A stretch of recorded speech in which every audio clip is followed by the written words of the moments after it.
ሰላም ጤና ይስጥልኝ ውድ የዩቲዩብ ቻናል ተከታታዮች እንኳን በሰላም መጣችሁ። ጥሩ ጊዜያትን አሳልፋችኋል ብዬ ተስፋ አደርጋለሁ። ለዚህ ዩቲዩብ ቻናል ደግሞ አዲስ የሆናችሁ ሰዎች ሰብስክራይብ በማድረግ ቤተሰብ መሆን ትችላላችሁ። በጣም ጠቃሚ የሆኑ የጤና መረጃዎችን የሚያገኙበት ዩቲዩብ ቻናል ነው።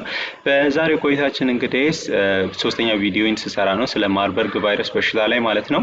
በመጀመሪያው ቪዲዮ አጠቃላይ የሆነ መረጃዎችን አቅርቤላችሁ ነበረ። ቀጣይ ደግሞ ስለ የሚያሳያቸው ምልክቶች በደንብ አውርተን ነበረ። ዛሬ ደግሞ ስለ መተላለፊያ መንገዶች እንደዚሁ እንመለከታለን። እስከ ፍጻሜ ድረስ አብራችሁን ቆዩ። ማርበርግ ቫይረስ እንግዲህ ከተከሰተ ኢትዮጵያ ውስጥ ትንሽ ቀደም ያሉ ቀናቶችን አስቆጥረናል። በጂንካ ከተማ ነው የተከሰተው በደቡብ ክልል ዞን እና ስለዚህ ቫይረስ እንግዲህ ስናነሳ የማርበርግ ቫይረስ በሽታ የሚተላለፈው በሽታ ከተያዙ ሰዎች ወይም እንስሳት የሰውነት ፈሳሽ አማካኝነት ነው የሚተላለፈው። ከተያዙት ከእንስሳት በሚወጡ እነዚህ ፈሳሾች ማለት ነው ሰገራ ሊሆን ይችላል፣ ሽንት ሊሆን ይችላል። ከነሱ ጋር ንክኪ በሚኖርበት ሰዓት ከእንስሶች ወደ ሰዎች የሚተላለፍበት ሁኔታ ይሆናል ማለት ነው። በዋነኛነት እንግዲህ ይህ የማርበርግ ቫይረስ የሚከሰተው በሌሊት ወፎች ናቸው። እነዚህም የግብጽ የፍራፍሬ ሌሊት ወፎች በእንግሊዝኛው እንደውም ኢጂፕሽያን ፍሩት ባት የምንላት የሌሊት ወፍ አይነት አለች። እንግዲህ እነዚህ ሌሊት ወፎች ናቸው በብዛት እነዚህ ማርበርግ ቫይረስን በውስጣቸው የሚገኘው ማለት ነው። እነሱን እንግዲህ ስጋቸው ሊሆን ይችላል፣ ሽንታቸው ሊሆን ይችላል፣ እንደገናም ደግሞ ሰገራቸው ሊሆን ይችላል። ከነሱ ጋር ግንኙነት ከተከሰተ ወደ ሰው ሊተላለፉ ይችላሉ።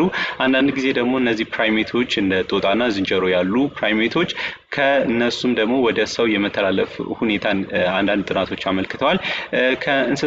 ከእንስሳት እንደዛ ይተላለፍ እንጂ ከሰውም ደግሞ እንደዚሁ በሰውነት ፈሳሾች በሚወጡ ፈሳሾች እንግዲህ በማርበርግ ቫይረስ ከተያዘ ሰው ወደ ጤነኛው ሰው ሊተላለፉ ይችላሉ ማለት ነው። ተጋላጭ የሆኑ ሰዎች ምን አይነት ሰዎች ናቸው ብለን ስናይ እንግዲህ በአብዛኛው ጊዜ ከነዚህ ከቅድሙ እንዳልነው ከእንስሳቶቹ ጋር ግንኙነት ያላቸው እነዚህ ዙ ውስጥ ወይም የእንስሳት ማቆያ ውስጥ የሚሰሩ ሰዎች ማለት ነው። ለምሳሌ ልክ እንደ ዙ ኪፐሮች ማለት ነው።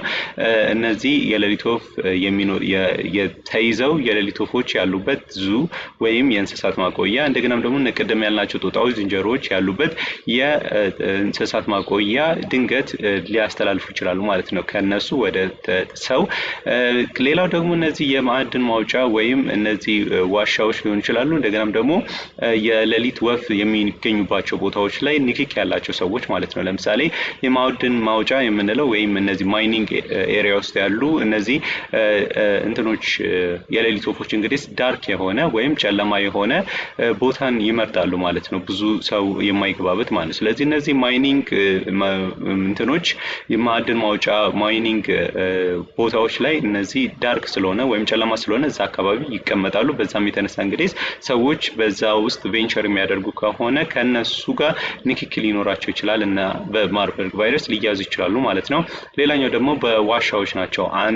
በሰው ያልተገኙ ዋሻዎች እንደገናም ደግሞ ሰዎች በብዛት የማይገኙባቸው ዋሻዎች ውስጥ እነዚህ የማርበርግ ቫይረስን የሚሸከሙ የሌሊት ወፎች ሊገኙ ስለሚችሉ እዛ ውስጥ እንግዲህ ቬንቸር የምታደርጉ ከሆነ ወይም የምትሄዱ ከሆነ ለእንደዚህ የተጋለጣችሁ ትሆናላችሁ ማለት ነው።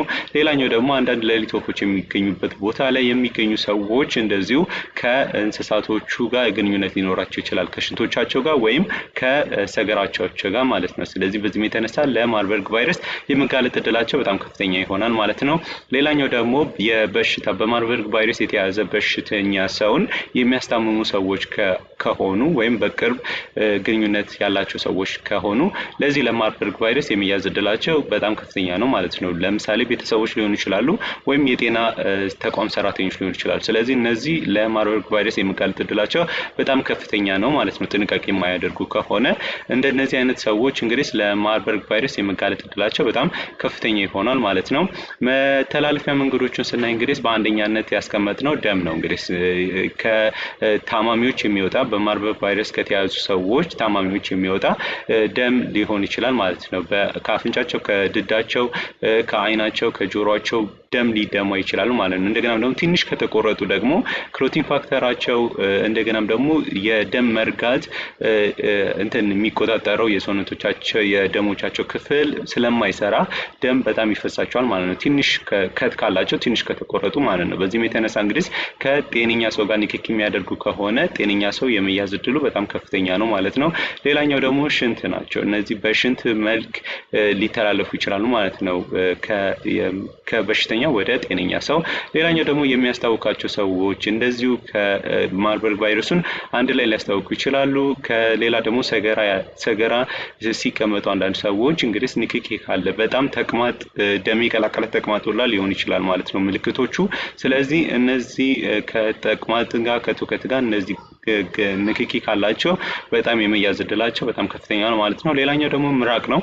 ምራቅ እንደዚሁ ከአንድ ሰው ወደ አንድ ሰው ሊያስተላልፍ ይችላል። ስለዚህ መሰሳም ሊሆን ይችላል ወይም ተሳስተው ነክተው ሊሆን ይችላሉ ማለት ነው። ስለዚህ በእጅም ተጨባብጠው ሊሆን ይችላሉ። ስለዚህ ሊተላለፍ ስለሚችል በጣም ጥንቃቄ ማድረግ ያስፈልጋል ማለት ነው። ስለዚህ አንደኛ ምን አለን? በደም ምክንያት ሊተላለፍ ይችላል፣ በሽንት መልክ፣ በትውከት መልክ፣ እንደገና በሰገራና በምራቅ ውስጥ ስለሚገኝ ይሄ ቫይረስ ሊተላለፍ ይችላል ማለት ነው። ከአንድ ሰው ከበሽታው ከተያዘ ሰው ወደ ጤነኛ ሰው ማለት ነው። ሌላኛው ደግሞ ከእናት ጡት ወተት ሊተላለፍ ይችላል ማለት ነው። ከእናት ጡት ከጡት ወተት ምክንያት እንግዲህ ለልጅ ፊድ በምታደርግበት ጊዜ ከእናት ወደ ልጅ ሊተላለፍ ይችላል ማለት ነው። ሌላኛው ደግሞ በግብረ ስጋ ግንኙነት ጊዜ ሊተላለፍ ይችላል ማለት ነው። በወንድ ዘር ፈሳሽ ውስጥ ይገኛል። እንደገናም ነው በሴት ብልቶች የሚወጡ ፈሳሾች ውስጥም እንደዚሁ ሊገኙ ይችላሉ ማለት ነው እነዚህ ቫይረሶች። ስለዚህ የግብረ ስጋ ግንኙነትም አንደኛው የማርበርግ ቫይረስ የመተላለፊያ መንገዶች ናቸው ማለት ነው። ሌላኛው ደግሞ እንዲሁም በቫይረሱ እንግዲህ የተነካኩ ወይም የተበከሉ እቃዎች እነዚህ ለምሳሌ እንደዚህ ካፕ ሊሆን ይችላል፣ ሳህኖች ሊሆን ይችላሉ፣ ልብሶች፣ አልጋ ልብሶች፣ የትራስ ጨርቅ ሊሆን ይችላል፣ የተለያዩ ቁሳቁሶች ሊሆን ይችላሉ። እነዚህ እቃዎች እንግዲህ የማርበርግ ቫይረስን ሊያቆዩ ይችላሉ ማለት ነው። ስለዚህ ከአንዱ ከበሽታ ከተያዘ ሰው ወደ ጤነኛ ሰው ሊተላለፍ ስለሚችል በጣም መጠንቀቅ ያስፈልጋል ማለት ነው። ሌላኛው ደግሞ የሕክምና መሳሪያዎች ናቸው። እንግዲህ አንዴ ሕክምና ውስጥ ሄደው የሕክምና እየተደረገላቸው ካለ ለምሳሌ በሲሪንጅ ተወግቶ ከሆነ ያ ሰው ቫይረስ ያለበት ሰው በሲሪንጅ ተወግቶ ከሆነ ጤነኛ ሰው እንግዲህ አክሲደንታሊ በዛው በተመሳሳይ በሆነ ሲሪንጅ የሚወጋ ከሆነ ከበሽታ ካለበት ሰው ወደ ጤነኛው ሰው ሊተላለፍ ስለሚችል እንደዚሁ መጠንቀቅ ያስፈልጋል ማለት ነው። ስለዚህ እነዚህ መንገዶች ከአንድ በሽታ ከተያዘበት ሰው ወደ ሌላ ሰው ሊተላለፉ ይችላሉ። ከእንስሳ ወደ ሰው ደግሞ የሚተላለፍበት መንገድ ቅድም እንዳልነው ከእንስሳቶች ውስጥ በሚወጣው ሰገራ ሊሆን ይችላል፣ በፈሳሾች ሊሆን ይችላሉ፣ ሽንት ሊሆን ይችላል፣ ስጋም ሊሆን ይችላል። አንዳንድ ሰዎች ሊበሉት ስለሚችሉ ማለት ነው። ስለዚህ እንደዚህ አይነት መንገዶች ሊተላለፍ ይችላል ማለት ነው የማርበርግ ቫይረስ። እና ውድ ተመልካቾቻችን ስለ ማርበርግ ቫይረስ መተላለፊያ መንገዶች ያስኩላችሁ መረጃ ይሄንን ይመስል ነበረ። ሌላ ደግሞ ምን አይነት ጥንቃቄዎችን ማድረግ እንደምትችሉ በሌላ ቪዲዮ ሰራላችኋለሁ። እስከ መጨረሻው ድረስ ስለተከታተላችሁኝ አመሰግናለሁ። በቀጣይ አሁን ያልኳችሁ ጥንቃቄዎች ላይ ቪዲዮ ሰራለሁ። ሌሎች ደግሞ ጥያቄዎች ካላችሁ ስለ ማርበርግ ቫይረስ ኮሜንት ሴክሽኑ ላይ አስቀምጡልኝ። ላይክ፣ ሼር እና ሰብስክራይብ ያድርጉ። ለሌሎች እንዲደርስ በደንብ ላይክ ያድርጉልኝ። አመሰግናለሁ። በቀጣይ ቪዲዮ እስክንገናኝ ድረስ መልካም ጊዜ